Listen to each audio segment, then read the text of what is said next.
I don't know if you can see. Hello, everyone. My name is Brent Frain. I am the host for Canadians with Disabilities and their Allies. Thanks for tuning in today. You can also tune into your favorite app where you find it available and more suitable. Spotify, iTunes Store, you name it, you'll find it and check it out. Subscribe to Neil Matheson's YouTube channel to stay up to date on the most recent shows. Hello, and we have a great segment today. I have Jeff Leggat joining me. I have Cassandra Pollock. I have Tom Pollocks, and Tom, the basic income guy from Victoria.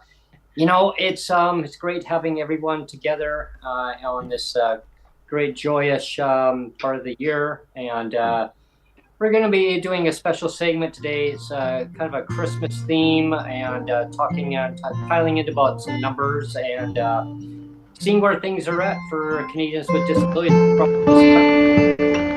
And hello, everyone. Hello, Tom. Hello. I just realized I'm the only person who doesn't have his last name up there. Did you know that? Oh. Yeah. Oh. Well, Yeah. Tom, the basic income guy. Yeah, Tom, the basic income guy. Tom is going to be. I can actually overrule that, Tom. Rename. So I think I can do that. One sec. And then Jeff, hello, how are you doing? How are you guys? Hey, Jeff. It's great. For people tuning in today, my first little intro comment, I'd love to just tell everyone across the nation, we hear you, we see you, and I know that this time of the year is very difficult for Canadians, from low income to seniors, people with disabilities. People are struggling. Just people that are making really good money per hour, they're struggling. But just imagine being in the shoes of a person with a disability. Anyone can become disabled at any point in time in their life. They have hidden disabilities. They have other cognitive disabilities. Nobody should be treated differently for who they are.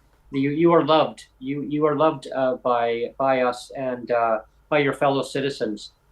And I want Canada to treat people with disabilities across Canada and around the world. I mean, really, because there's no boundaries, right? I mean, this is the channel that we focus on Canadians with disabilities, but it also echoes across other parts of the world too.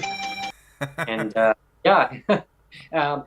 so with that being said, Canada has the collective wealth that they can provide for all their citizens, and there's no excuses. There's no more excuses of why people should be suffering in legislated poverty.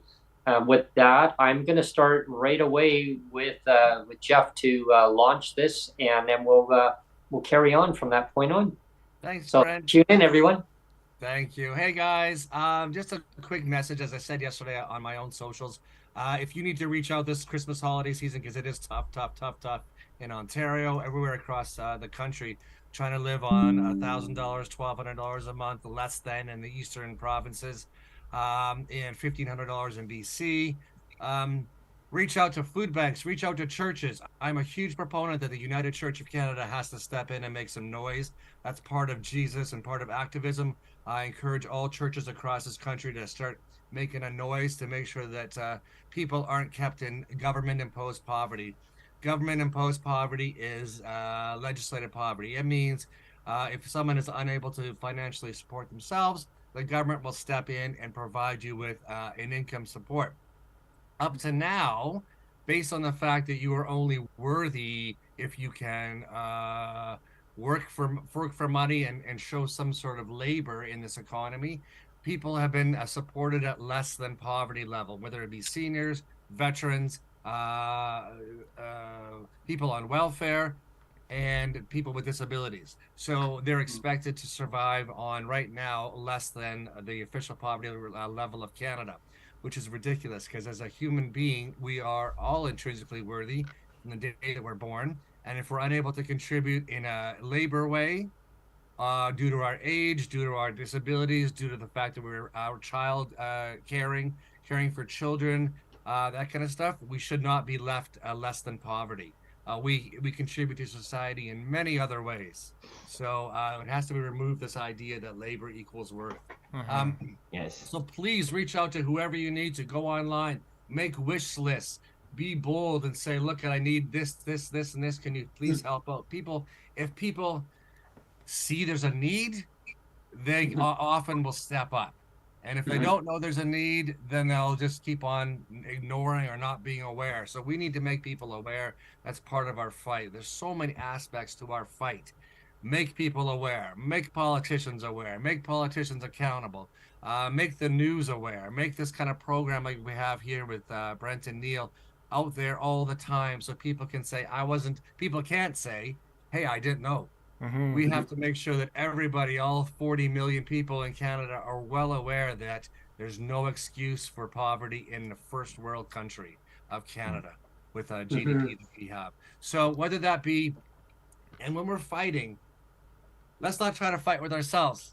Let's try to come together and fight the same goal. And we might have different ideas of how this fight should be, but whether it's like Tom fighting for a base, Toronto fighting for $3,500 a month, whether it's someone elsewhere fighting for guaranteed livable income, no matter what it is, no matter how the solution is achieved, if we're all fighting for the same kind of goal, then all we need to do is help each other out, give each other support, do all the petitions, do all the postcards. I know it's so draining because you have so many petitions to do, so many postcards to do, and so many of this to do that it seems overwhelming. But you know what? MAiD is coming up in 2024 and open up for people with disabilities, and I'll be damned if we're not going to have a raise before them, because that's just ridiculous. And that's another thing people have to be made aware of. But that'll be coming in after Christmas. Right now, we want to focus on you, getting you through Christmas, knowing that what you're doing counts, even if you're sitting at home and doing petitions, even if you're writing letters to your MPs, MLA, MPPs, every week, every day, even if you're calling Prime Minister's office or calling Pierre Poilievre's office, I don't care who it is, we're going to campaign every single politician in a House of Commons, regardless of their political party affiliation, because it is not a political party issue, it is a human issue. Yeah. Okay. Jump in? Yeah, and definitely, Jeff. Advocacy never takes a break. And poverty doesn't take a break either. So I want to say season's greetings to everybody. Merry Christmas. I always say Merry Christmas, but some people say season's greetings. All the best to everybody across this nation. And I wish everyone the best for the next coming year in 2024, and know that we're all in this together, right? And I don't mean this from a political point of view either. Like, we're all in this together. Or some people say, well, nothing without us, or with us, or whatever it is. Yeah. You know what I mean? We're all advocating to make life better for each other, and we can achieve this goal, and we can do this. I know we can. So I pass it off to. Well, I was going to say before we pass it off, I was just going to say that I totally agree with Jeff that, I always say that we're all pushing the same rock up the hill, right? Yeah, absolutely. And that's why we shouldn't be infighting with each other, because we can disagree on some finer points, but ultimately we all want to see poverty eliminated. And so that's the rock that we're trying to push up the hill, right? And we have MG in chat. I just wanted to mention that we have MG in chat, and he says at this time of year, it's so important. He says that most disabled people end up being isolated at this time of year, and it's really important to surround yourself with friends. But that's why it's. That's why I'm so happy to be with all these friends here. It's a hard time of year though for a lot of people. I realize. So. Yeah, and I'll always know that we hear you, and we're advocating for you. If you feel that your voice is not being heard, or you don't feel comfortable about coming on to the show, and that's fine. Just know that we're out here, and we've got our network of groups, and we're all pushing up the same. Like as Neil said, we're all pushing that big boulder up that steep hill, and when it comes up to the top of that hill, it comes down. Whoa, oh boy. Yeah, we're not doing the Sisyphus thing where we're just endlessly pushing the rock up the hill. Exactly. Can I throw out there, please don't get overwhelmed with Christmas expectations of the stream. Yes. I'm with a friend of mine who's 84. She's bedridden, and I help her out. And we're at the dining room table right now, putting up little gift bags for all the carries that help her out. Nice. And we're watching some TV in the background, and it's City Line from Toronto. And I haven't watched City Line for 30 years or whatever it's been, right? And they're talking about how to decorate for Christmas. And you don't have to go out and buy the $1,500 tree. You can buy the $800 tree. And I was like, oh my God. What are you talking about? And they're talking about decorating and this and that and putting stockings up. And one lady said, just put money in the stockings. All the kids want is money. And I'm thinking to myself, that is not my Christmas. No. Do you know what?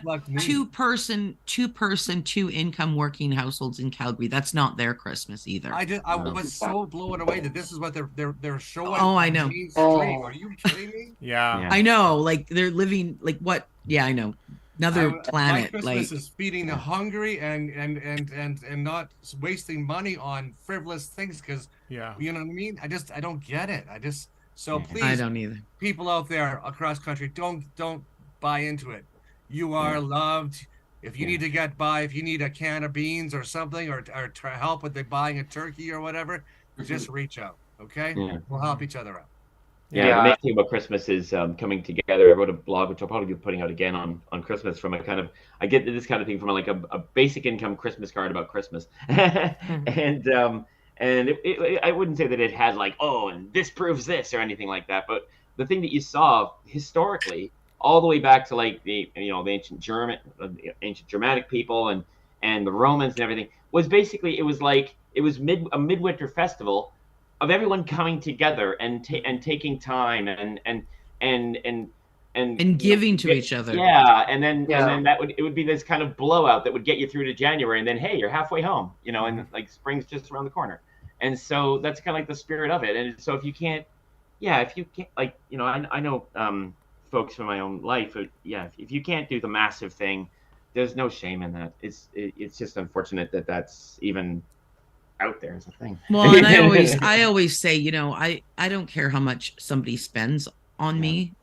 What I care about is the thought that they put. If you sat at your kitchen table and made a paper card with a nice thought in it for me, that would mean more to me than anything else you could buy, because it shows that you put thought and you were thinking of me. And I think we grew up in a generation where we didn't have this commercialism so much, and we didn't have the resources. So everybody got one present, and you went and got your mom and dad a present. And you were given $5 to get mom a present and $5 to get dad a present. So this whole idea of abundance was not part of the Christmas. The idea of sitting down and opening the presents one at a time in a family and having some sausage rolls or having some beautiful Christmas dinner afterwards and playing games, that was the idea of Christmas. Right. It was the time with family and friends and the people, whether that was the family you were born into, the family that you chose. It was about that.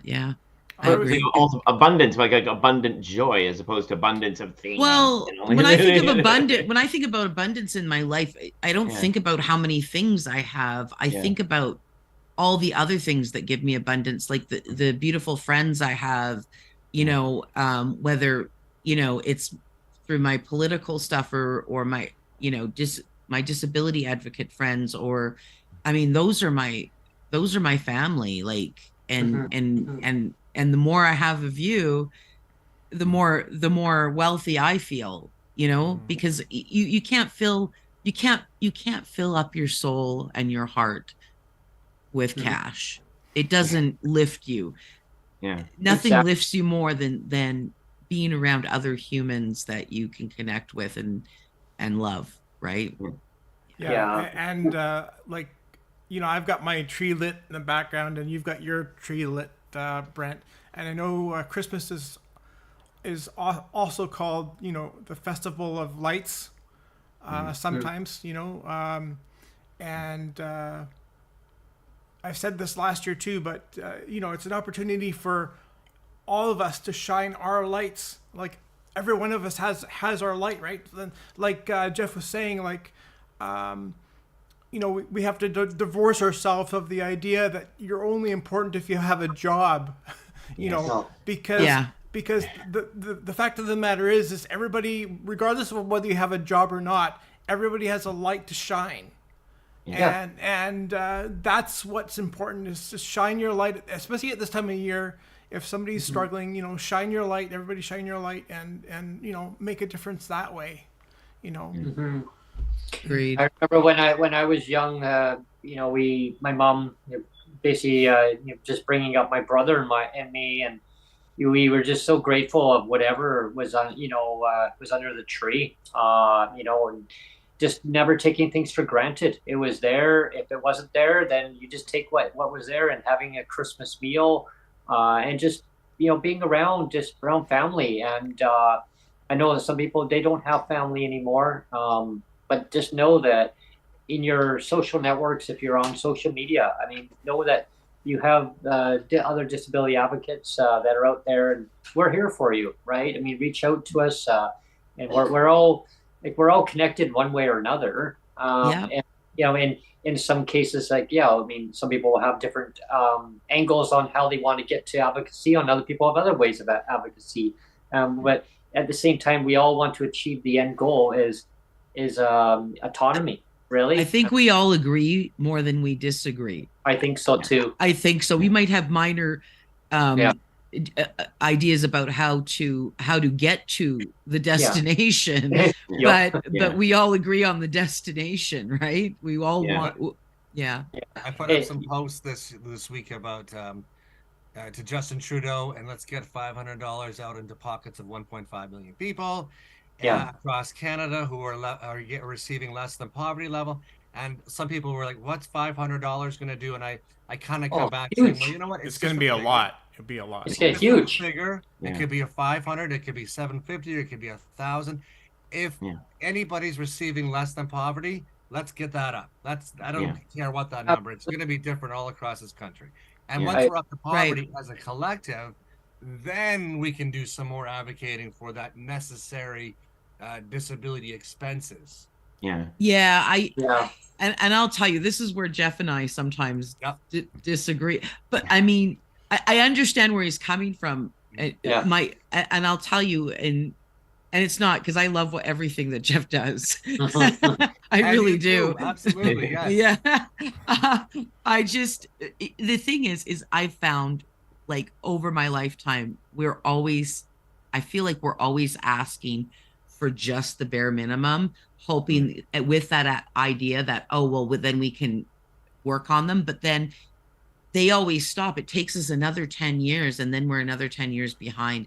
And so that's kind of why I've been about asking for more. I mean, but having said that, though, Cassandra, I mean, let's talk about what we were talking about just before we launched the show about the updated MDM numbers, because I think that's important. Jeff was correct, by the way. That I just went back and looked. Now, I was digging into it a bit further.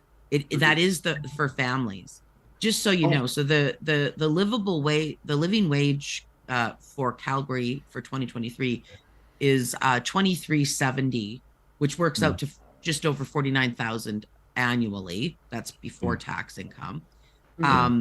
And then, you know, like I say, you subtract 30% for taxes and deductions, but then you add but then you add back 40% for the extra cost of living with a disability.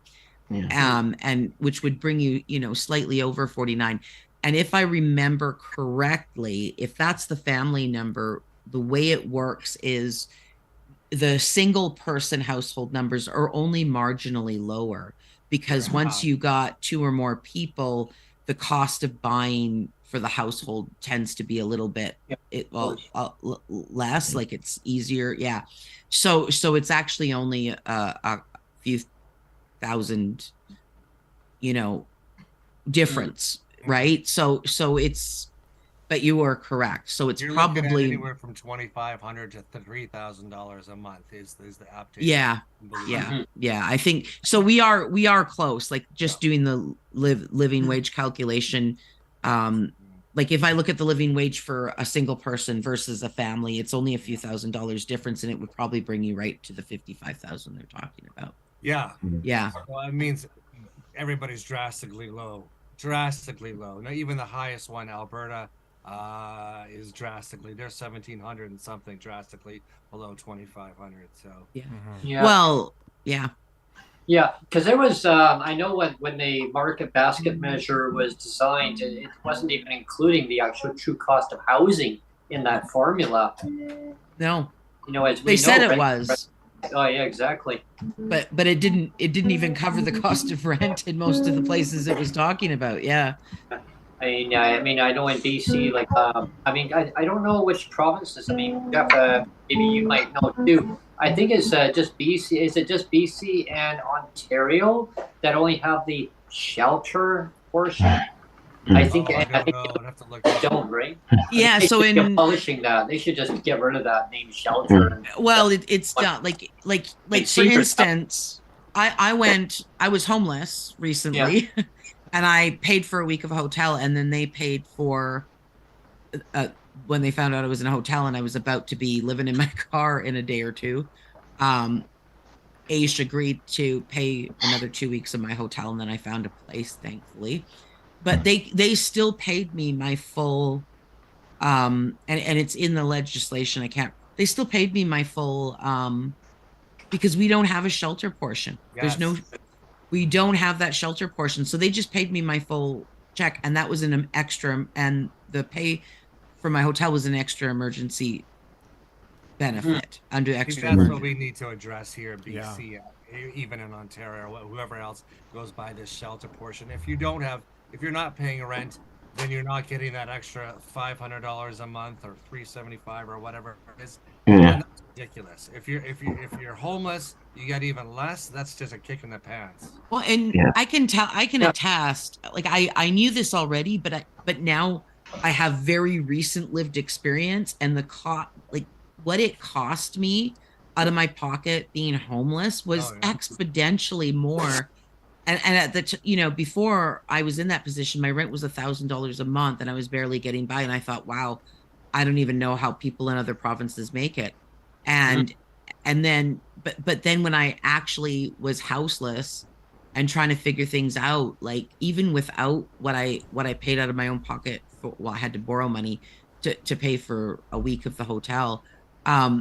Even without that, like what I was spending daily just to survive, like on trying to find food that I could prepare without a stove, and it was so much more expensive than actually being able. And I couldn't go to the food bank because I didn't have a fridge that I could store that stuff in. Exactly. There was not, you know what I mean? So you're sitting there and it's so much more expensive. Like I couldn't, it was beyond what I even imagined. And you know what's beyond me is the fact that the government doesn't understand how every single thing surrounding disability income support and addressing disabled citizens is so discriminatory. It's so based in discrimination.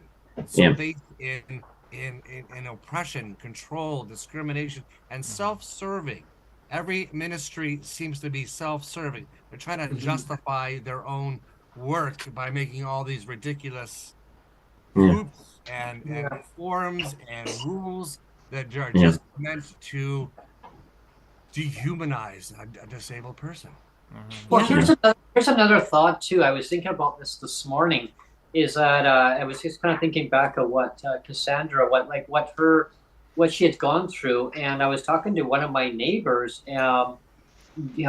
just recently, who knew the other two neighbors who had just moved to Winnipeg, and I had them on just the last show before, right? And what they've gone through, and what I found out is, if they had become homeless, like they had to move because of health reasons, and also economically, they couldn't find anywhere cheap enough for themselves and their new added member of the family. And I still congratulate them on that, to Jason and Stephanie, and awesome. She's really growing tall. I mean, wow. I mean, when she was born. But I mean, getting to kind of that little scenario is, if they didn't have their shelter portion, I mean, like the what you have just gone through, Cassandra, is like, now here's your base amount. Well, now landlords are now looking at it, going, so they go look for a place. Oh, what is your rent? What is your amount? Well, this is what I get. But if you give me accommodation, the government's now going to give me my shelter portion back. So now it puts a little red flag to landlords, going, oh, is that all they're giving you for shelter?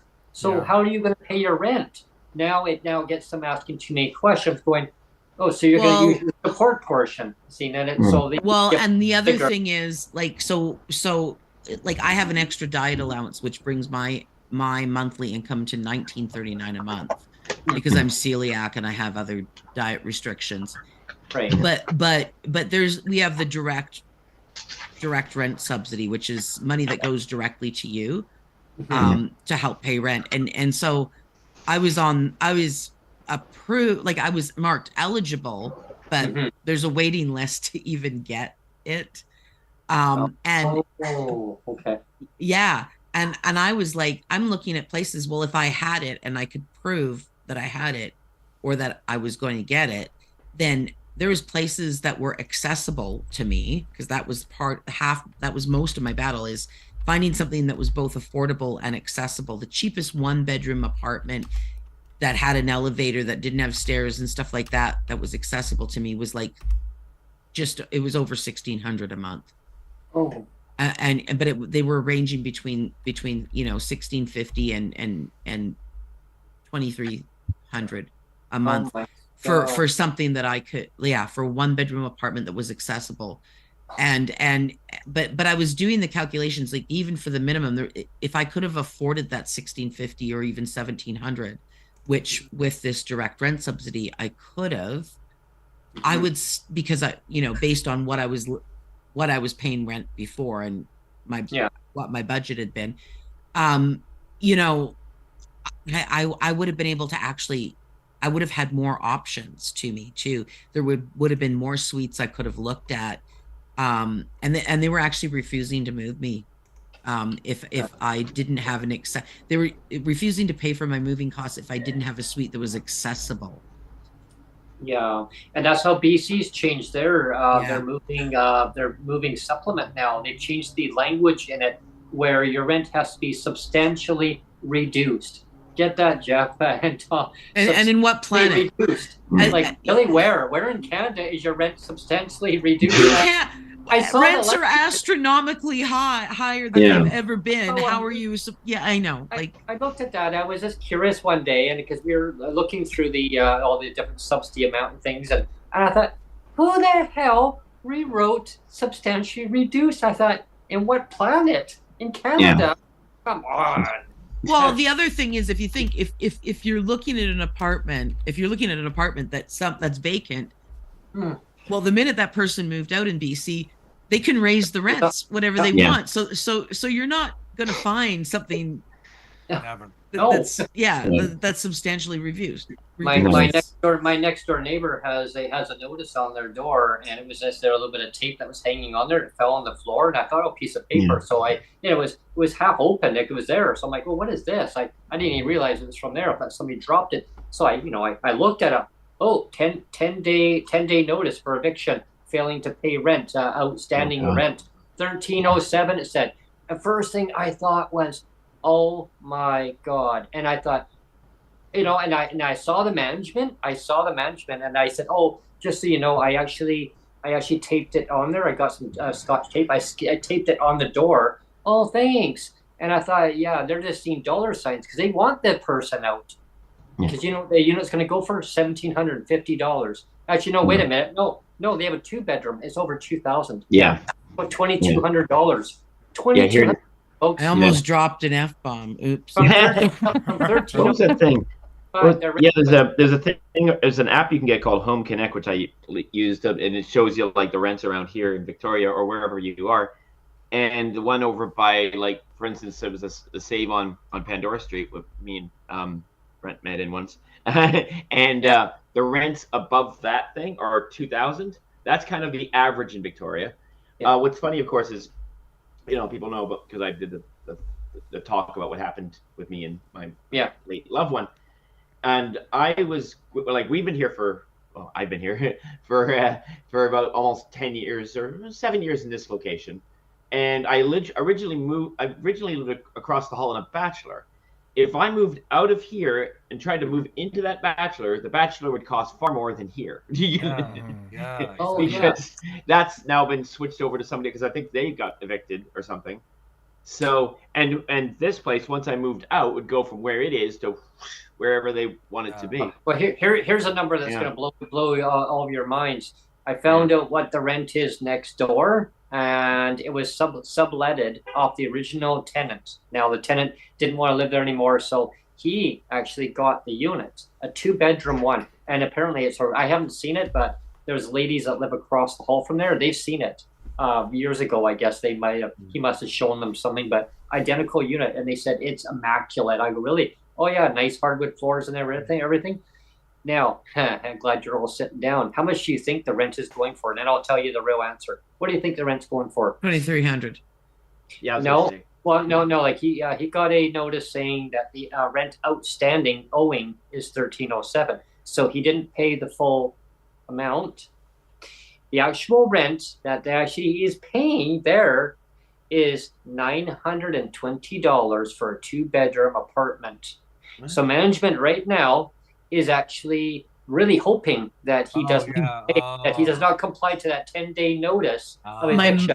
My mom, $2,200. I mean, they're going to be cracking open the champagne and probably saying, "Hey, you guys, you want some?" That's like my mom. She's paying just over $900, and she's been living in the same. It's a big 2-bedroom. Yeah. We've been living in the same place for 35 years. Well, the sad part is, though, is that that's under this management company, though. Yeah. And outside of this management company, I've seen some of the ads are like 27, 28, 29, like 3,000. Yeah. I'm going, wow. Yeah. And here's the kicker. A lot of these management companies are now requiring tenants to have tenant insurance before they'll even rent to you. Yeah. If you don't have it, they'll say. Your thoughts, Jeff? Yeah, your thoughts. My thoughts. I was hoping Tom's going to do a carol for us. Is that what? Well, you looked like you wanted to say something, and I'm like, because I've been watching your facial expressions. That was it. I have to do. There's one that I have to do, and maybe Neil can help me with it. I'll have a blue Christmas without DERB. This so blue, thinking about you. Got that Elvis thing going on a blue Christmas tree. Won't be the same day you're not here with me. The blue snowflakes start falling. I don't remember all the words. I was just memories stalling. I'll be doing all right. Christmas of white, but I'll have a blue Christmas. Yeah. I'll have a dark Christmas. We have MJ joining us now. I am Okay. Because I he wanted was- to ask. He was in chat and he says, "I really want to be on the show." So I said, "Hey." Yay. Oh, I wanted to yeah. ask. I wanted to ask Jeff a question. Yep, what's Sure. up? I don't know when you're starting your tours again. But I was gonna say, like, if you want to do something in Calgary, I will help, because I know you had some, because we have these rules around you have to get permits and stuff. I can help with that, and Thank I you. would be happy to help organize something like that with Absolutely. you. Thank you. I'm going to do one every summer for Western Canada. I'm still working on funding for Eastern Canada. Yeah. But I can fund with my GoFundMe and my own money. I can usually fund the Western Canada tour. Last time I was in Calgary, I had a wonderful time right by the law courts. Beautiful, beautiful place. Yeah, so I had a great time. I really enjoyed it. Yeah, I'll let you know, because I really like to have people there join me. When I was in Winnipeg, I had people join me down at the spot, and we had such a wonderful time. Mhm. And I know lots of disability advocates right here in Calgary, and even some in Edmonton that might come, and the Good. Raging Grannies. And Good. Oh, I'll yes. get a little more organized for next time. Hey, MJ, how you doing, buddy? I'm I'm doing good. I'm doing good. I mean, I was listening to the conversation. I'm like, oh, No, I know. conversa- Yeah. this is the conversation I want to be part of. I knew. Oh, yeah. I know why. Your cat is doing much better. She seems to be doing much better. I don't want to derail the program about that, but Yeah. yes, the conversation about this whole thing where they have in BC, we have the shelter portion, whereas Yeah. other provinces don't have a shelter portion, was something that was just like really sitting here going like, wait a minute, why would they do that? And I I know. think it's more of a power trip and control thing that they do. Is where I was thinking of while I was sitting here relaxing, looking at all this. I'm like, It's a self. This is why. What do you call it? What did I say before? Self-serving. Self-serving. It's a self-serving, ridiculous notion that we have to. This is why we need disability income support, because we do this, we do that, we do that. It's adding up the little. It's stupid. It's Well, ridiculous. here's a little blurb on that too. Is I remember once upon a time, one landlord I rented from and actually asked me, Jeff, and said, "Why the hell?" And this is the words. Why the hell? And I don't mean to swear, but it's saying, is the government giving a shelter portion that rents are so high? And that was when rents were starting to slowly go up, right? Why are they not making sure that you just get one check and then take the word shelter out of it and call it PWD benefits or whatever it may be? And because they said seniors get that, they don't get a shelter portion. I mean, that's our Well- goal. That's something we brought up with Sheila Malcolmson. Yeah. And Sam. Well, It's like, and in Alberta, like, I could pay Yeah. if I was paying $100, I could pay $1 a month for rent. Yeah. I would still get the Yeah. same amount, yeah. as long Yeah. as you know what I mean. Like, they don't. well, But exactly. It's like, Yeah. if I may, for myself, I mean, I had set my rent already to $500. So when they raised it from $375, I automatically was covered all the way up to the 500. Yeah. So when they raise it again, How I'm gonna, generous. yeah, exactly how generous. I'm gonna have to go and have my mom pay the rate, for the rent to go up, so Oh, we yeah. can keep playing their stupid game, and that's really retarded, Yeah. right? And it's on the paperwork that they sent, and you had to. It was all like mumbo jumbo, like it wasn't straightforward. It was like, I why? haven't read that yet. Have you read that? Oh, I do have the form somewhere. I'll have to. I think I still have that. I'll show I'll it have to to you. read that. I wanted to read that this week sometime that he sent. Yeah. But the other thing was we brought that up with the ministry to get rid of that. We also brought up the codependent bullshit. Each person with a disability is an individual, and there's no need Yes.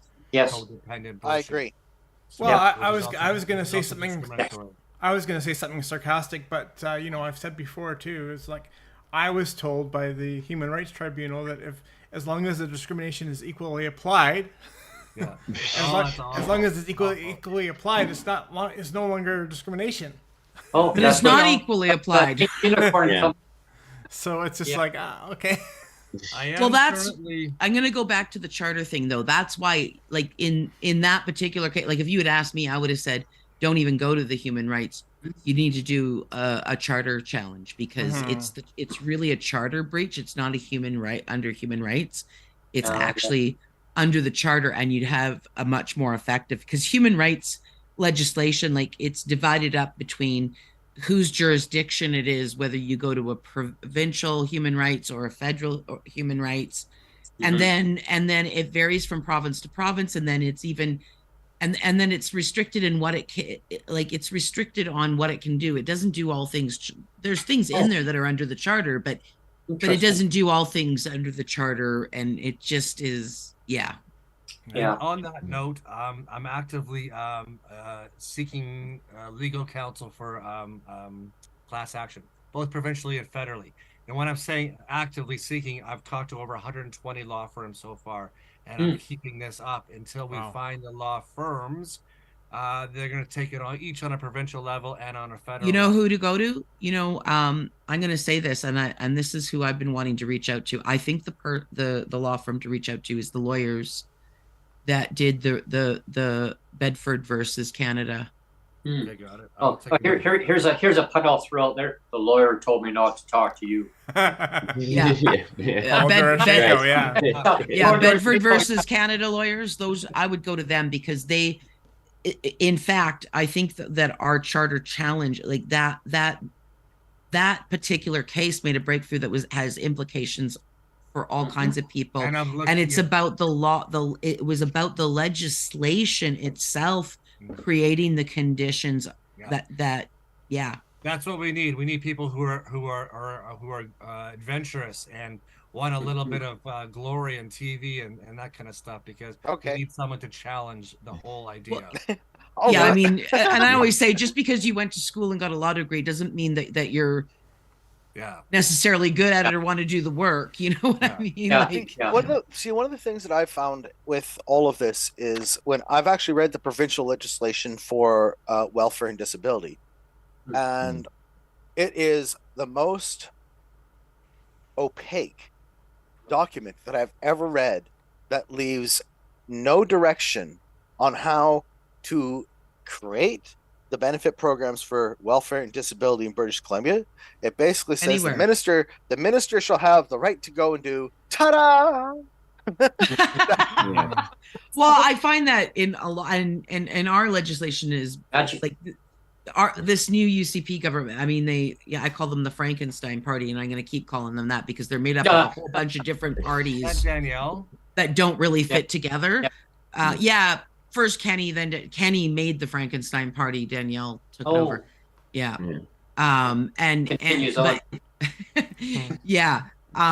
But they made some legislation that made it easier for them to make changes to regulations and legislation without it going through the legislature for debate. They can just do these ministerial orders and change. Well, that's how our system is operating in British Columbia right now, and I'm one of these people that I am absolutely against that type of thinking, where you can just give the ministers carte blanche to go and do whatever they want. Well, that's because you're a true libertarian. Well, I mean, I'm a true libertarian, but I am a humanist, right? I mean, I believe that human rights should be, paramount. Well, I think, but you're not. I mean, most people think of libertarianism. It's gotten a bad rap these days because of right-wing libertarianism, but I wouldn't call you necessarily a right-wing libertarian. No, there's Philippe von Parijs, who's wrote the book Basic Income with the Yannick Vanderbroek. I think he's a left libertarian as well. That's what he's self-described as. So which is about human rights and making sure everybody has equity and I mean, I've got a premier that calls herself a libertarian and says she likes small government, but she's got the most overbloated government in the history of Alberta. I got some fun words for that, but let's skip those. We'll do that on another show. Let's go to another song. Hang on. I'm with MJ on this, for the fact that disability income support should be taken out of the government's ability to set it. It should be 40%. It should be a certain amount above poverty level, whether that be poverty level. and that should automatically be changed every time poverty level, With inflation. Yeah, right. So, Indexed to inflation. the Which politicians is don't have the ability to say what it is. It's part Well, of well, you see, here's well, my- it written into the like we wanted it written into the charter. yes, We yes. wanted when we did that when that original petition went out, it was to be the idea was for it to be a piece of legislation that was enshrined in the charter As it should so be. that nobody could take that away from us. Absolutely. Oh, show it on the screen. Show it on the bring it behind me. Bring it behind me. Hey, Here we Tom, go. what are you singing? Sonjia brought this. Oh, there you go. Hey, Sonia. Come say hi. Sonjia for a sec. Come on in here. I'll get my Christmas lights on. Get my Christmas lights going here. But here's La la la la la la. Throw the angel, you'll take it. La la la la. Yay! Yeah, there's a latency thing where it's like I got like let everyone catch up and then keep going. We Yeah. I love the lights; those are great. very nice, Brent. I was looking at my My LED phone lights here, are like, here. Sonjia brought them over. nice. I thought I saw something shining when I was talking to you. I think something in the corner of my eye. I'm like, what is reflecting? And it was like, I'm like, what the? Neil, we should have Here's an idea for you. A cross-country Zoom for 1.5 million disabled Canadians on Christmas Day. There you go. Ooh. Oh yeah. Anybody and everybody can log in, and we can have a nice little "Hello, Merry Christmas." And sing some Christmas carols. Exactly. Yes. I'll be over at my sister's place, but yeah. We didn't need to buy that other one. I'll bring it over. They can come too. Yeah. I mean, I'll zoom in. I Why can not? always like We I can put like Zoom on my phone allies. and do it that way. Yes, yeah. I was thinking phone too. Anybody can do it. Nice, Brent. Yeah, You know- nice. There. One of the things Yeah, that I yeah, like it about feels this- kind of like a Charlie Brown Christmas over there now. Here's mine. But you know what I love about this show is we all come from our different ideas and beliefs and our political perspectives and all the rest of this stuff. But we put all of that aside for this one issue. This one issue that we feel is so important to be talked about and dealt with. Well, this isn't. It's not Well, I was going to say it's not a partisan issue, but I want to clarify because the definition of partisan is to be loyal to an organization or even a cause. So we are partisan. Yes. We're partisan in our desire to make help people with disabilities have the same equity as people with. There we are. Well, I Very want nice, everyone to Brent. have Very the good. same equal opportunity.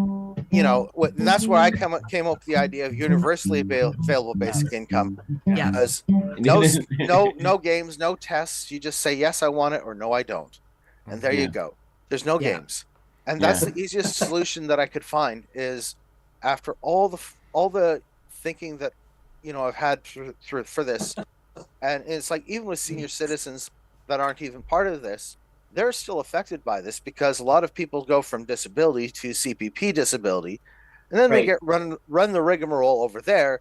Oh, you might not be disabled enough to get this disability. So it's like, to me, all of these ideas, we just need to go back to the drawing board and say, how can we go and do this as simply as possible without finding rhyme or reason to divide or segregate or disqualify or say, no, I'm sorry, you're not good enough, or you're not this, you don't meet these qualifications.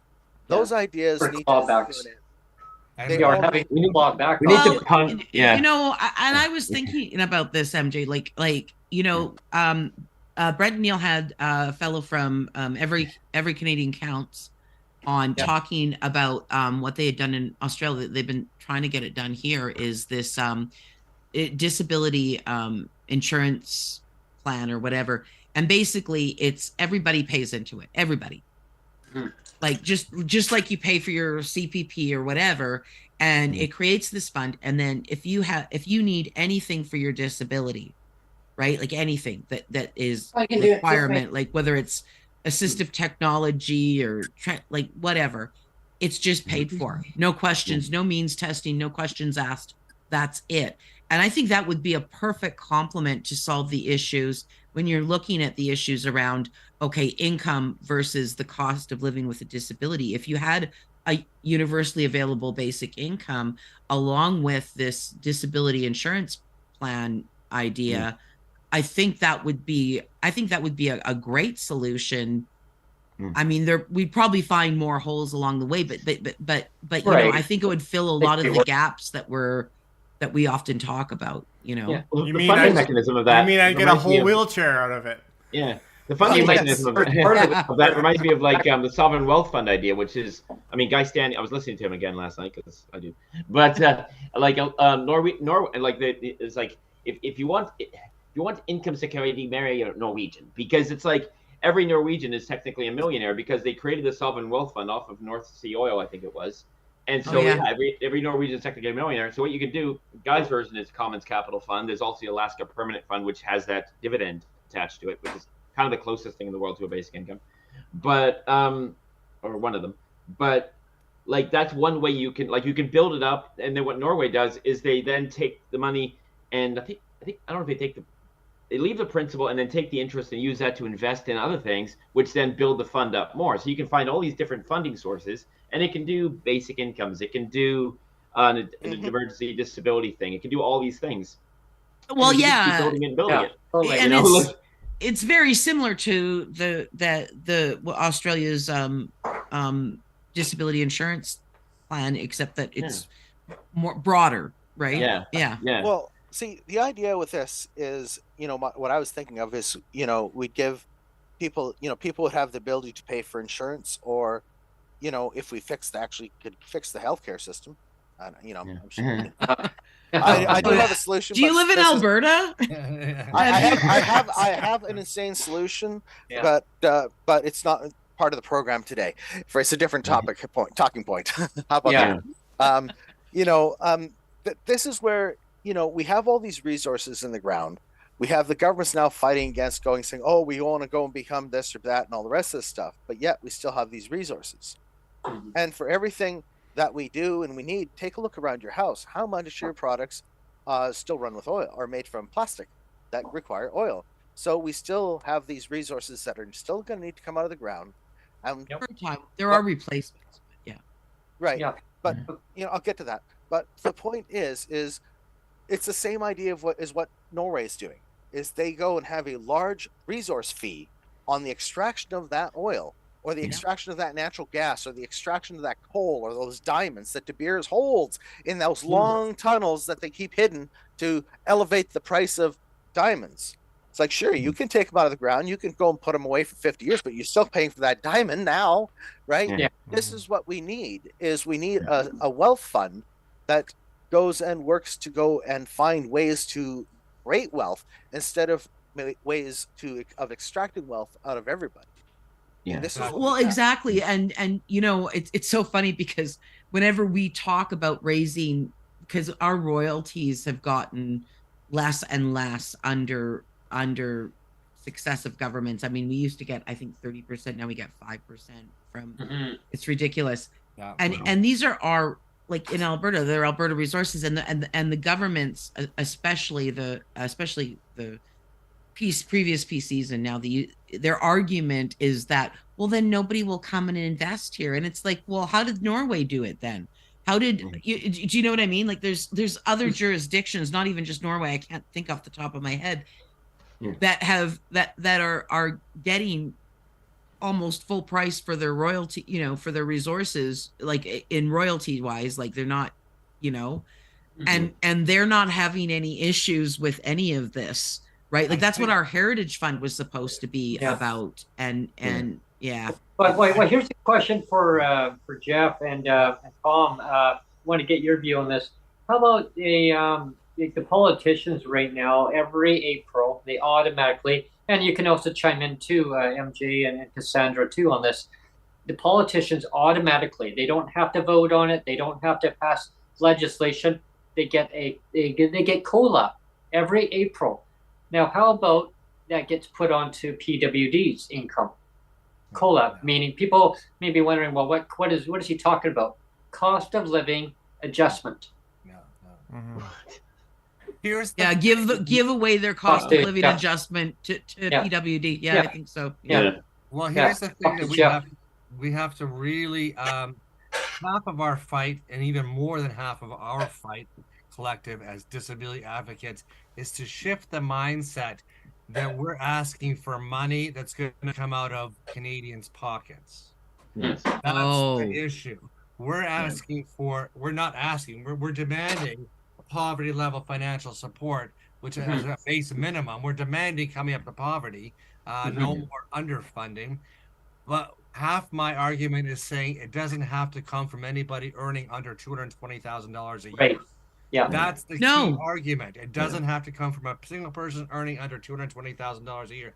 $220,000 is the cutoff for where the taxes don't change, and it's ridiculous. If you're owning 500,000, 1.2 million, 9 million, you're in the same tax credit. Yeah. In the same tax bracket, and that's not right. What I was looking at is the idea of getting rid of the current tax code because, well, one is convoluted, costs too much money, and three, three, we have a lot of people that I've heard stories from other people that work at the CRA that just do nothing. So, my idea was a flat tax. We're gonna have. I was gonna go start it off at 10%, for under 100,000, and then over 100,000, it goes to 15%. Yeah. No tax breaks, no tax credits, no tax deductions, no tax breaks in any way, shape, or form. No but tax the only loops. No tax. Yeah, just a flat tax instead of all this complicated. Right. And everyone gets the first $15,000 of their income considered tax free, right? That by the math that I've done covers most, if not all, of the tax deductions that you would normally be able to get in the current system. So that gives the tax credits of that tax break of $15,000 to everyone equally, right? Now, and if we can get the provinces on board, they could go with either 5% or 7%, 7.5%, and do the same thing. Get rid of all these tax breaks. See, the problem we have is we have too much administration trying to go and figure out who deserves what and needs what. Yeah. When right. I'm not against. Okay, I'm not against workers, and I'm not against people being employed. But what I'm against is the people that are employed that are there that just go and are just churning papers to go and have an existence that's a very miserable one for many of them, believe it or not. Oh, I know.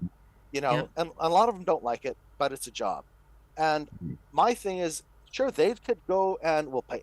I'd be willing to pay out their entire contract, but if they have a 3 or 5 year contract with the union, I'd be willing to pay out the whole salary whatsoever, because hey, I'm an honest guy. I believe that we've made a deal, and a deal is a deal is a deal. It's just my Ferengi thing. Well, but I'd like to take, even what Jeff said and what you're saying, MG, one step further, because, when I think about this, this idea about that people on disability don't pay taxes. I pay, and I write this anytime I'm writing correspondence, and I don't do it, or if sometimes I can't type, so I'm on the phone. I constantly remind them before I get into my ask for disability that involves money. I always say I have paid taxes my entire working life until some drunk driver hit me and totaled me. But I paid my taxes. I paid into the program that I'm accessing. I never mind paying for it, because if the God forbid happened, and now the God forbid did happen, but the fact is, the benefits that I'm accessing, I paid for them already. I paid them throughout my life, paying taxes, and then I needed them. And I should be able to access them without being. And you're still paying tax, so. And I'm still paying taxes on all sorts of things, whether it's my gas. We don't have provincial tax, but there's all kinds of hidden provincial taxes on gas and other things that I'm paying out of pocket for. And yeah. Yeah, I gotta run, guys. I wish you all the best. Well, Jeff, before Christmas. Okay, reach out to me. We need to talk about the future. Do you have any last words though, Jeff, before you go? Last words: if you're suffering, if you're depressed, if you're feeling lonely, if you're feeling despondent, and you're suffering in government imposed poverty, reach out. Send me a message. Send Brent a message. Send Cassandra a message. Send any of us a message. go to your food banks, go to your churches, make a wish list, go on socials. You are loved. I wish you a wonderful Merry Christmas, everybody. And we love you, Merry Jeff. Christmas. Good, Jeff. Thanks, Jeff. And here's God a bless. little song for you, Jeff, on before you depart here. Lord Jesus laid down his sweet Sweet hand, stars in the sky, and laid down where he they lay. lay. Yeah, Jeff. The little Good job. Lord Merry Christmas. Jesus asleep in the hay. The cattle were lowing, the baby wakes. The little Lord Jesus, no crying he makes. Sorry, I used to sing this to my daughter when she was nice. as a lullaby. I love the song. It's a great song. Oh, Here we go. How about Hark the You Herald? up with my Hark the Herald. operatic version. Sorry. You have that one? well, Yeah, I could sing a few. That one's more. an Here's a easy good one. one. This one jumps on. Twas the night before Christmas. Herald angels Just sing glory glory to to the newborn King. Peace On earth and mercy mild. God I I can't remember. Holy nations rise. No, he's not. Triumph of the skies. Christ is To the newborn King. Oh, sorry. Yeah. Where is it? I ended up. Sorry. It's great when we're all Right. singing the same lyrics. No, sorry. Yeah. La la la la la la. Yeah, like what was it? Hugh Grant and in the what was it? Bridget Jones' Diary. Yeah. Or what I would do in choir class, right? I would stand behind all these people who are tall. I'd be, is Brent singing? I'm like, Yeah.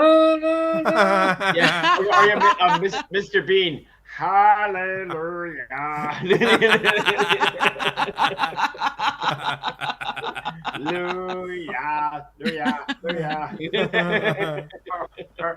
Is that nice over there? I'm actually losing my voice because that cold. I'm still got I'm sorry. crap in my lungs from that flu I had Oh, a month and a half ago. Layer yourself with Vicks Vapor Rub. I can't afford it. A nice painting. Should I put that on my wish list? I'll put it on my Amazon wish list and tweet it out, I guess. It's I think you can get some at Dollarama for a little cheaper. Mr. Bean, when you said, here's that painting. Oh, that's a nice painting. Look at that. Oh, no. Yeah, if the politicians were to eliminate all these other programs, like as much as people love getting, like, say, a GST tax credit and all these things, if they were to eliminate all these other these bureaucratic programs and just put a UABA, whatever, an adequate one based on like a livable People would have so much more, because it's like they're paying all this GST, and then, oh, here you go. As Sonjia would always say, pittance. Here's a little bit of pittance back every quarterly payment. Well, how much GST are you paying in? I remember decades ago, and then, who was the prime minister? Oh, I know, John Chrétien. No, it was Brian Mulroney that brought it in. I will get rid of the GST. When? I have to say something, because everybody likes to get on the GST, but I'll tell you something. When they first brought it in, they had calculated a certain amount of revenue, and what they realized once it was in is it was so much more than they ever expected.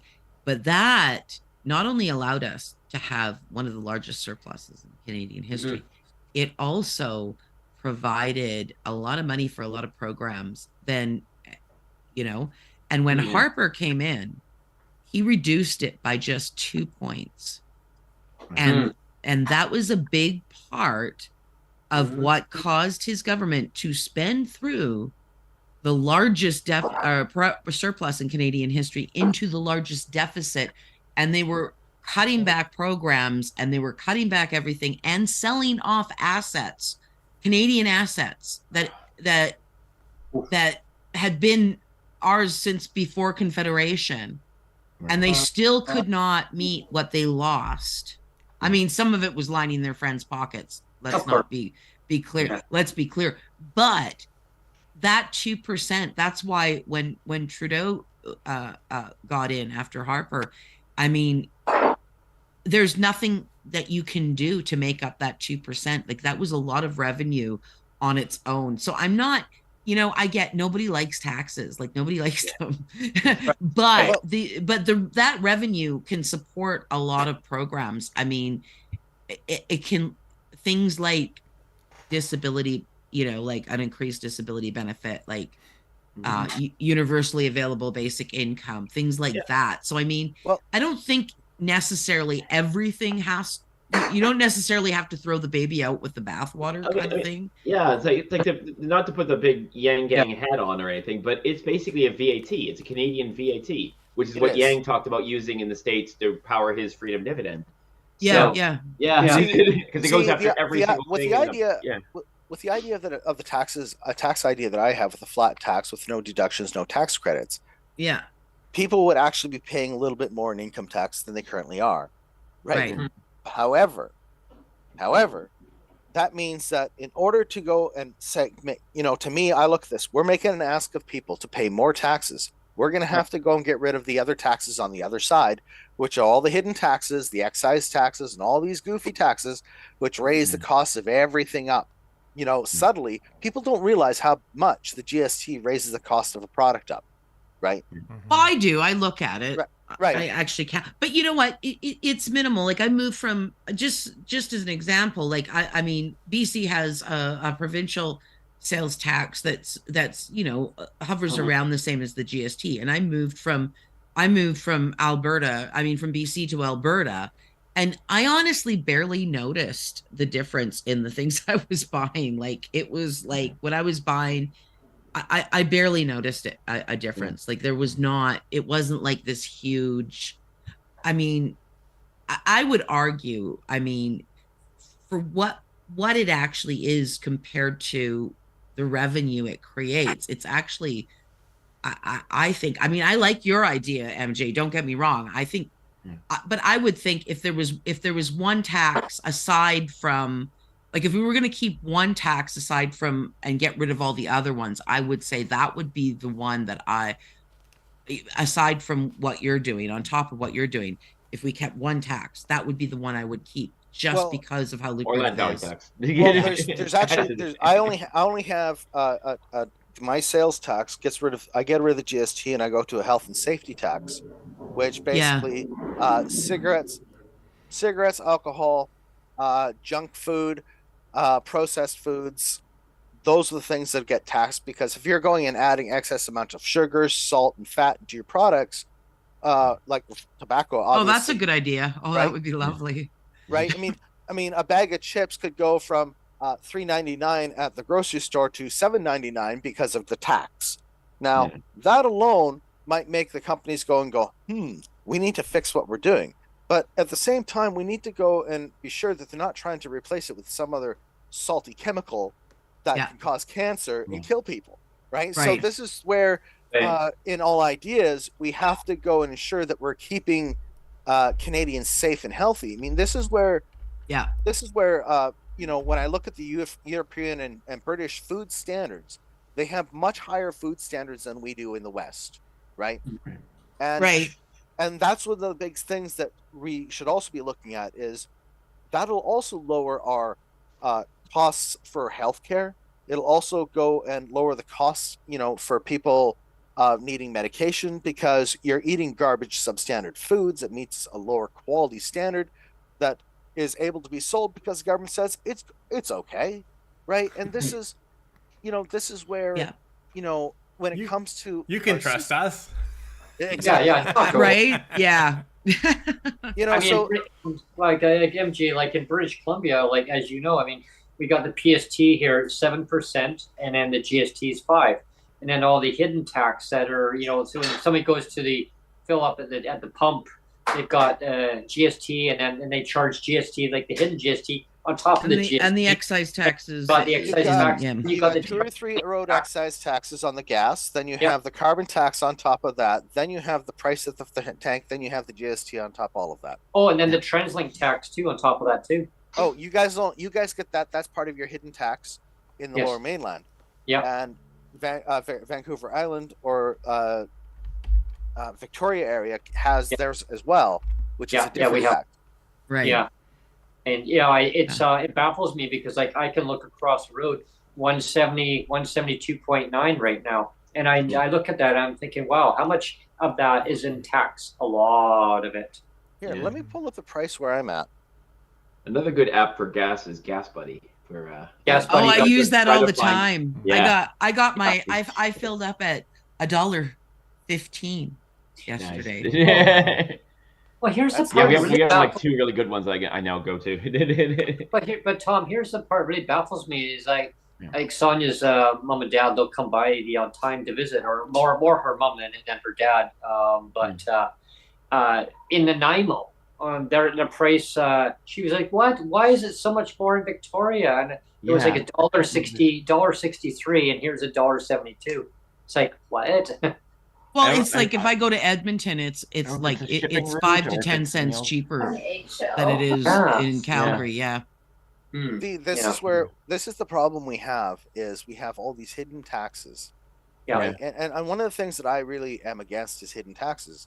Yeah, I agree. I believe that your receipt should go and say, your gas price is 89 cents, and we're adding 57 cents in tax for this, and another 60 cents for tax for this, and another 20 cents for this, and here's what you're paying for your gasoline. Have a nice day. That's another reason why I said, ironically, if there was one tax, I would agree. If we got rid of all the other, that would be because the GST is a transparent tax. You actually know and can look on your receipt and you can see exactly what you paid. If you're so inclined. I don't think most people do, but you know what I mean. Like I agree with you. Transparency is like listing ultimately them for all the taxes. People are like, what?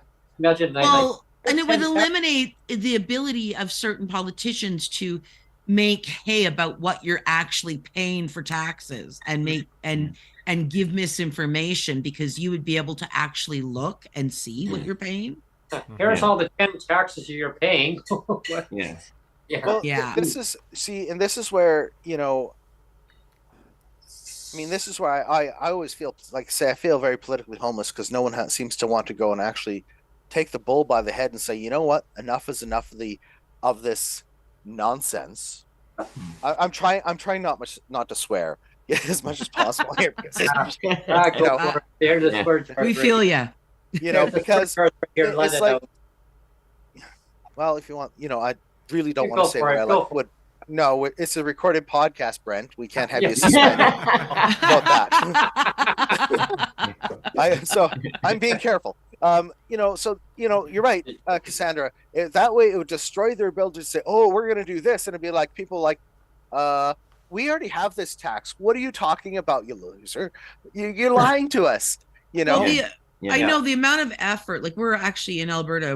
We've got 2 organizations that are like nonpartisan, with people, and some of the people that are in them are partisan, but they're from all different kinds of partisan organizations coming together because they're sick of the misinformation and they're so we were having to organize nonpartisan or multi-partisan groups to dispel the misinformation that's being put out, and the effort and energy that goes into this kind of volunteerism, just trying to give people the facts and wade through the mud all the time. I mean, it's exhausting, and we shouldn't have to do it. There should be ways just to be able to keep them account. Like, MJ, like it's so frustrating, right? Because it's like you see these tax dollars just getting flushed with, like, there's no accountability, like not listing where people are paying all this tax. And and it's just like, I know I read about this, I hear on the news, and I'm just like, it doesn't make sense. Like, why are they doing it backwards? And it's like saying to like, and I totally agree. Like, people, they need help right now. They're struggling across the nation. Go to churches, get food from there. Food banks, they're really hurting so bad right now. They are so underfunded because of, well, when I say underfunded, because people don't have the resources to help the food banks out, to give to the people. But if government was just to give to the people and cut the tax down, people are going to have more resources to buy the healthy food that they need, and they don't have to rely on food banks. And exactly. And get rid of the grocery oligopolies. Like we have an independent grocer here in Bowness. There was an independent grocer here in Bowness where I just moved. It was called the Bonesian. Been here for decades. They just went out of business. A lot of it is the cost. These big companies like Walmart and Loblaws, because they buy in such bulk, they actually drive. They're getting these super reduced prices because of the volume they're able to buy in. And then these little independent grocers, when they're trying to stock their shelves, they're having to make up the difference, and it's putting them. It's like what's been happening with the rental market and everything else. Like, it's the same kind of, and I have just, I've been banging this drum. I really want to I want to stop the Walmart effect. I want to put Loblaws and Walmart out of business, out of the grocery business. I really do, because it comes at us from both ways. It's like people's, like, when you're in one of these places, it's like you see how, like, the thing that's on sale is completely empty all the way to the back, and it's like because insecurity makes it so people have no choice. They're like, I can't go to the mom and pop store, like, Justin Trudeau a couple of years ago. Go buy local. It's like, we can't, man. Nobody makes enough money for that. And so everyone goes past the mom and pop store to the Walmart because they don't have any choice. And so that's it. It's like bringing incomes up and bringing that stuff down and getting rid of the years, like, you've got incomes that have been stagnating since 71. You've got this neoliberal utilitarian stuff. It's like, that's what I have a problem with, utilitarianism and jobism. And then, like, Guy was talking about, like, there's this book called Nudge. I had to bring this up because he's like, it's like, if you have a bath, you got, like I do, then you should take it into the bath with you because it'll keep the bath water hot. It'll raise your blood pressure, because it's that kind of utilitarian, like, nudging people to make the right choice. That kind of crap. Yeah. It's like, it's like we've got to steer the ship away from that. It's like I told Brent off the record. It's like, I just feel like these guys just have an attitude problem, because it's like I think we just need to legislate away the oligopolies. I think we can do it and start investing. All those tax breaks that they're getting for donating their excess food to food banks. Yeah, it's lobbying. All that could be invested into community initiatives like my urban agri-hood that I want to create in the city of Calgary.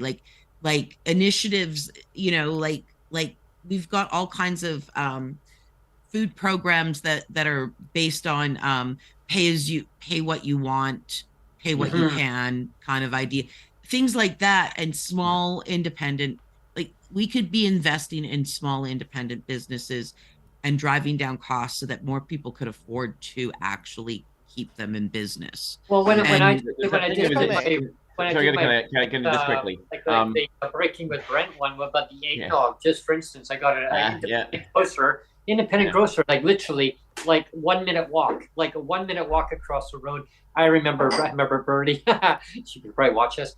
No, don't do that. Use the crosswalk. But there's no traffic, then I'm going to walk across the road. No, it's unsafe. A blind guy walks across the road. No. I mean, come on.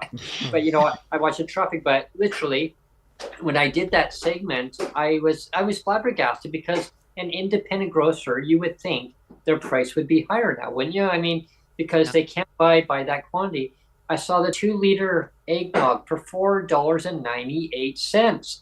And so Sonjia goes, well, I want to go to Save On Foods. I want to pick up some stuff. I said, okay. So we went down there. I said, I'm going to continue the footage. She goes, what? I go, yeah. So you should get the phone here, start recording. And I go to the cooler, and I'm like, and I'm looking for eggnog. And I knew I was already $4.98 at Urban. And when I went there, I'm like, are you kidding me? Save On Foods? supposed to be save on food, it's supposed to be cheaper. And I thought, wow, Jimmy. First thing I thought was Jimmy Pattison.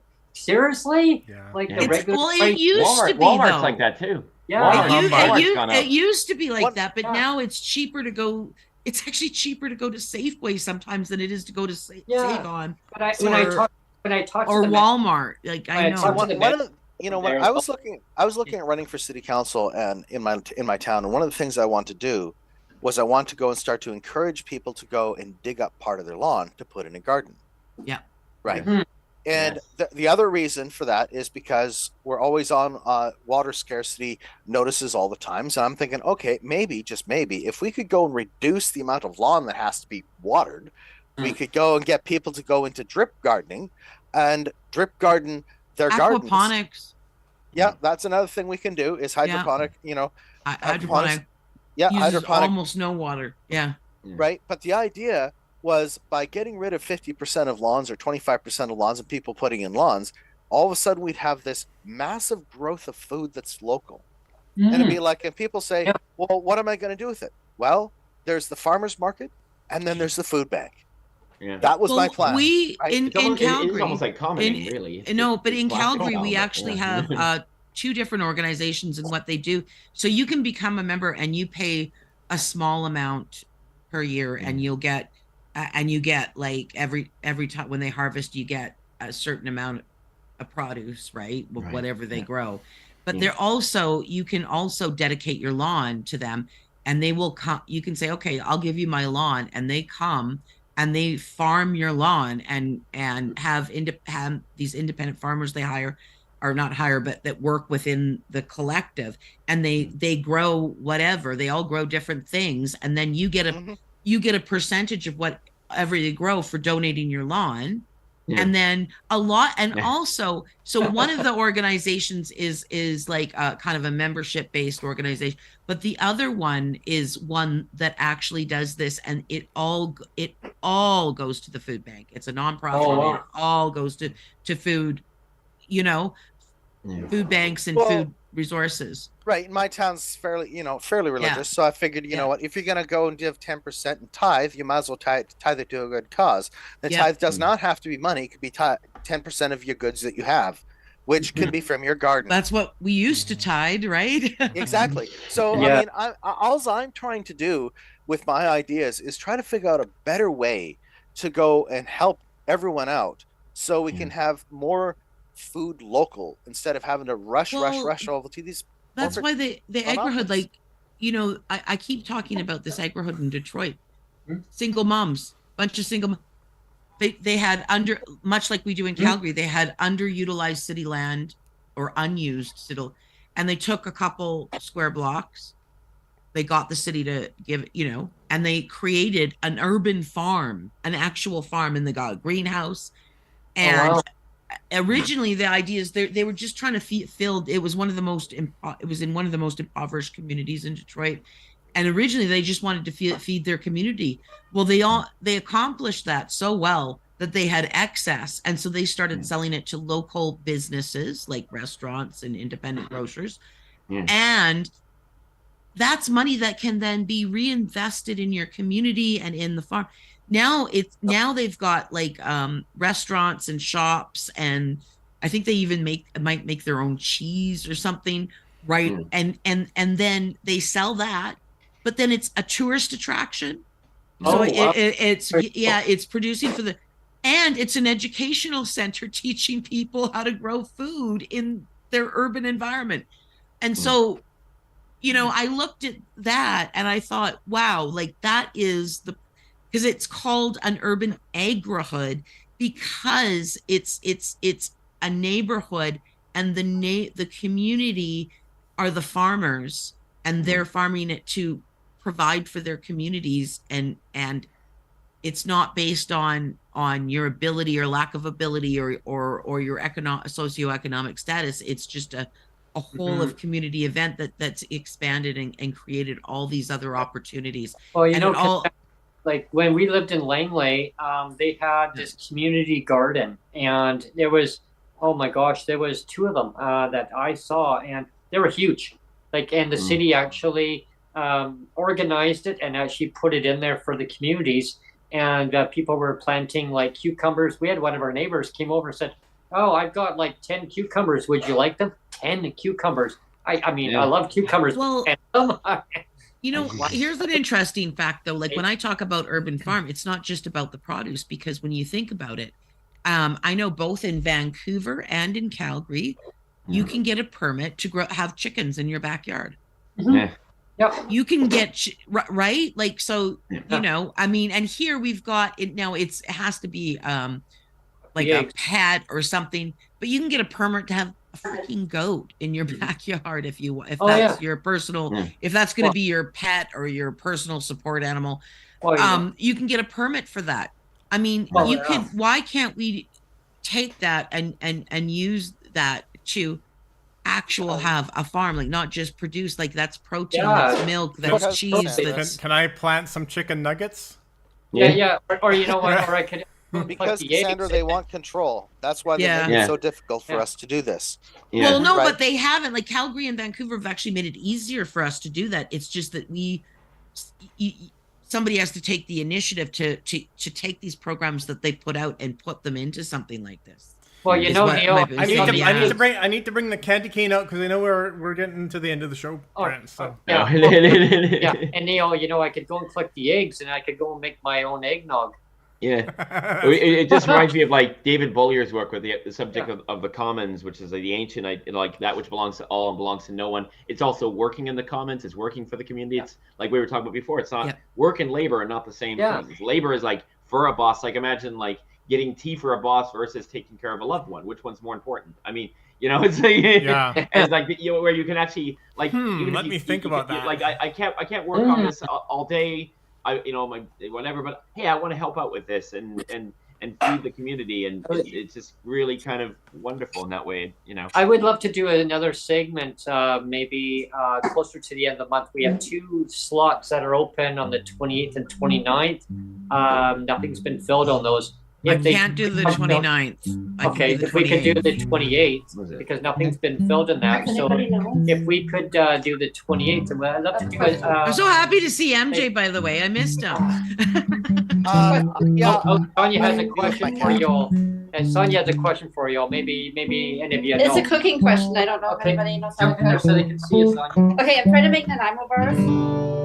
Nice. But I don't know how much 2/3 cup is. 2/3 of a cup. Yeah. 2/3 of a cup. Just take a 1/3 and do fill the 1/3 twice. But I don't have a 1/3. Okay. What do you have? What do you have? I just have What are you measuring with? half a cup, a quarter cup. A half a cup. Wait a minute. I might have a third. Okay. As soon as she comes back, but on the 28th. I have an Well, old if you cup take- measurement, but it's really faded, so you can't see it. I mean, if you have 1 cup and you divide it into 3, right? Yeah. I don't do math. She doesn't do math. Okay, I can do it. I can do math. If you have a 1 cupper, you have a 1 cupper. Yeah. you divide it into 3, and it would be the you fill it to the bottom. Part. Want me to explain that to you again? Yeah, go. Listen up there, Sonjia. Go I don't get it.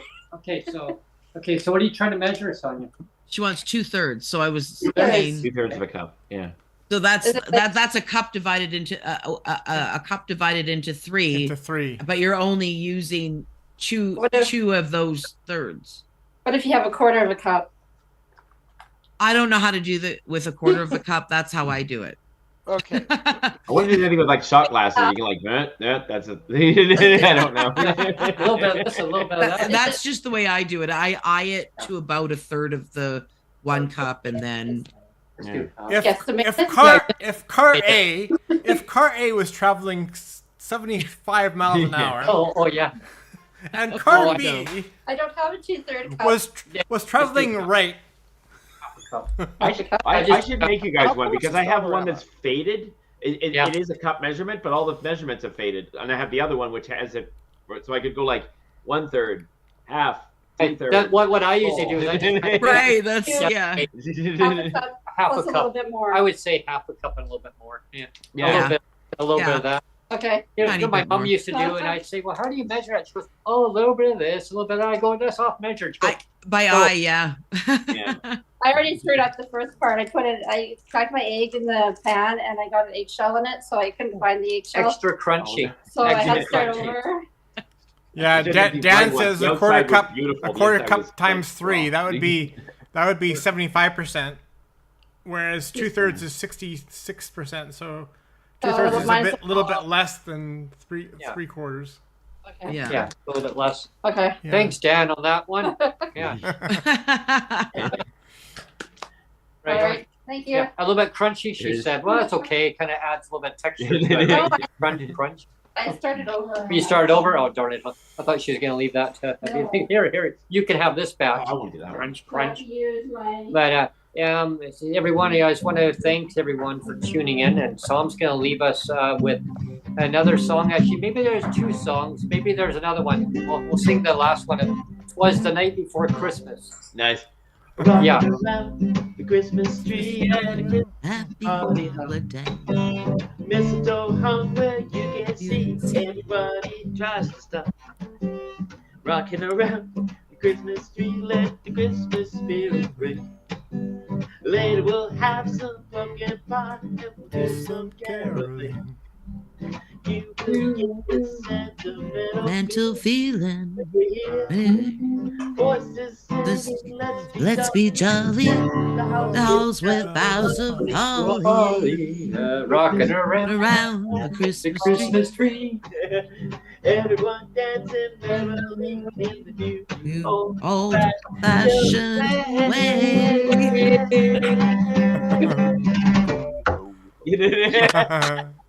Woohoo! So what was the other one?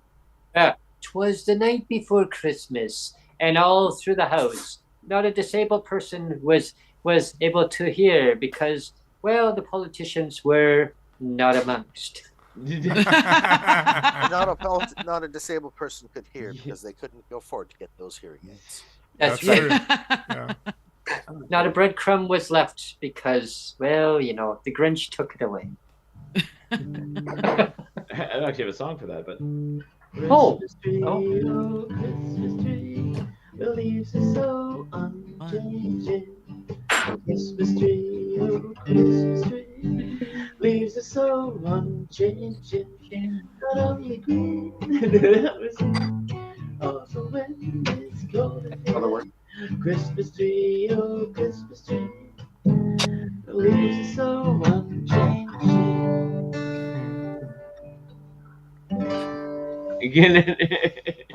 All right, boys and girls, let's gather around and we'll listen to 'Twas the Night Before Christmas. And all through the house. And all through, not a crumb could be found, not even a mouse. You didn't. Because we were hungry and we ate that mouse. You didn't. Sometime tomorrow, you and I, Brent, will get together, and it won't be a live segment, I don't think, right? It may or may not be, but yeah, we'll be together tomorrow, so everybody can look forward to that one. Oh, yay. Yeah. Yeah. I do look forward to that one. Yeah, I'm actually making. We haven't a- had one with you guys in the same place. Yeah. In the same Wow. space. In We're the actually same making. Yeah, we're making a voyage over to visit his friends and family. Sonjia and I are making a voyage over to see Neil. Yes. Our other friend Tom, I got my aunt who lives over on the mainland, so we're gonna just drop by to see her. Yeah, and then when we get back, so we're coming back tentatively. I got a show on Monday, and it's for the CP, and it's gonna be a really important one. So we're going to be diving into that one. CP? Now it's either cerebral Cerebral palsy. palsy. Oh, because okay, So- thank you. So Sorry, yeah. So in it's either Alberta, we've been overwhelmed with CPP versus APP, so I got Yes. confused for a minute. Yeah. So it's No either we worries. come back, Yeah. we come back on Sunday night, or we actually broadcast live at Neil's place. But in order to do that, I have to talk to TransLink. So I have to find out to catch a 5 o'clock ferry on Monday, I need to find out what time do I need to leave Newton so I can get out of there to get down. So we will be, if we do broadcast live, and I'm going to be fine-tuning that, Neil, and that get dropped off by John. He can drop us off, and we can broadcast live at your place. And really, actually, I'm hoping that that works, because that's going to be awesome. Yeah, Be the first show that we've actually done. Actually, at your no, it'd place. be cool. Oh wow, that'll be awesome. We'll have And then- eggnog and Scottish shortbread cookies. Oh, now And, you I'm know- jealous. Here's the funny part. I would gluten myself for those. Yeah, but here's the funny part, Cassandra, is that if I'm sitting right beside him when the show is done, they'll be like, "What? Hit the button? Go done." I'm like, oh damn. You hit the wrong button, Brent. Oh, Yeah. Yeah, we'll watch for the bloopers at the end. Oh yeah, that'll be funny. yeah, Brent will learn all my production secrets. And Yeah. then he'll just kick me to the curb and say, I don't need you anymore. I got this figured out. No. We can't. No, we can't get rid of you, Neil. Oh, and Yeah. just what I've learned about production, it's not so easy to do when you're actually doing a show. Oh no. I have done live production. I have done all of this stuff. I've done live radio on the internet for internet streaming radio, and I have to tell you that when you are going and doing it yourself, all of it, including intros, exits, bumpers, and all the rest of the stuff for everything, you are going like a rat race, and people think it's easy, but it's not. No, It's not. Very- It's not. no, very I've calculated work. barely gotten my toe wet, and I'm already overwhelmed with all the prospects of it. So, Yeah. One thing that we'll have to figure, because I know when Neil does the show, he has the headset on, so like he can hear everything that's going on. And so when I'm broadcasting, we'll be broadcasting, but it'll be so that everyone can hear me and he can hear me. So it'll be interesting. I think we can figure it out. Yeah. We'll figure it out. Yeah, we'll figure it out. Yeah. Otherwise, it'd be like broadcasting live on here. Yeah. No, Oh, I mean, like As long we as can your either mixer has it. do two headsets. Yeah. Or I can also boost the sound and we can go without headsets. So we'll try both. Yeah, and we'll see figure what it out. works. We'll do a test Yeah. run on it. Yeah. Yeah. But it's gonna be fun. We're good. And yeah, like I want to just wish everyone a Merry Christmas and all the best in the new year. And just like what we said is, if you need help, like Jeff mentioned, if anyone who needs help, just reach out on social media. Bombard Twitter. If you want to call it X, call it Twitter. Throw your mutual aid requests out there, your wish list out there, any app, and you never know, right? And just ask people to retweet it and like it, and I'll spread the words. If I see it, I'll spread the yeah, word. me too. I will. The Yeah. only thing People I need to- ask is don't put junk food on your wish list. Right? Yeah. Yeah, because when Yeah. people see that, they go, right? Yeah. Yeah. Please put. But it's what, Christmas. I mean, everybody deserves a little Christmas tree. Yeah, like a little lint candy. A little bit. Here and Lint there. candy canes. Yeah. Maybe Oh, speaking of- like some candy cane legs. Well, maybe not these legs, but yeah. Yeah, definitely put some stuff that's meaningful that you want, and never know, Santa might just come right down and jump off his sleigh, and because Rudolph with his nose so bright, won't you guide my sleigh tonight? And here we go with that one, Rudolph. I'll get Tom. Rudolph. What are you doing to him here, Brent? Like, Where the heck is that thing? What's that one? That page, hang on. Hang on. he's like, he just flipped that way, and now he's got to flip back. I got Jeez. Rudolph. I'll just be like the guy from what was it, Super Dave, where they're like, "You guys know Rudolph the Red-Nosed Reindeer? Oh yeah, we know Rudolph the Red-Nosed Reindeer." Da ba ba ba ba ba ba ba ba. I don't know if I can find it fast enough here. These are the Daves I know, Yeah, I know. These are the Daves These are the Daves I know. These are the Daves I know, I know. These are the Daves I know.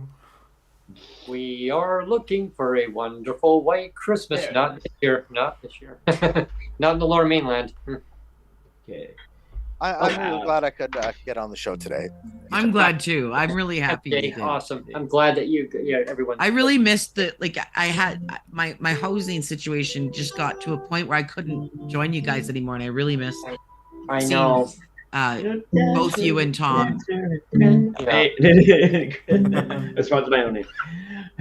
Comet, Cupid, Donner, Donner and Blitzen, what do you recall the most famous reindeer of all? Rudolph the red-nosed reindeer had a very shiny nose, and if you ever saw him, you could even say it glows. All of the other reindeer used to often call him names. They never But poor Rudolph in any reindeer game. Like Monopoly. Yeah.